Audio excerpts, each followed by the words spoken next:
My name is Jacob Larson, and I teach at Lawrence Free State High School at Lawrence, Kansas.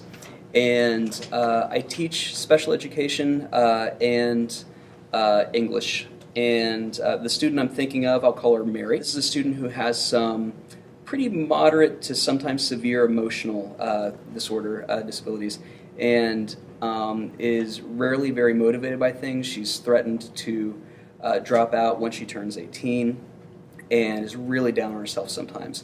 Toward the beginning of the year, when I'd noticed that on a couple occasions when she was actively doing some things, some work that she was supposed to do, which she normally would just kind of sit down and refuse to do anything, often just kind of mess with her phone. If I tried to correct that, it often turned into sort of a blowing up situation.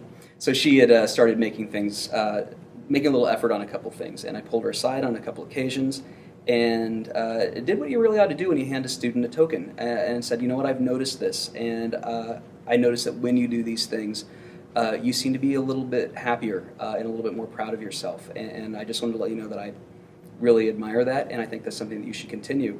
And saw a noticeable change after that, you know? Who's to say if it was specifically the tickets or the praise, or maybe a combination of those two things with something else going on in her life. But we definitely noticed a positive change. I have noticed a difference. It's been on an independent level with the students.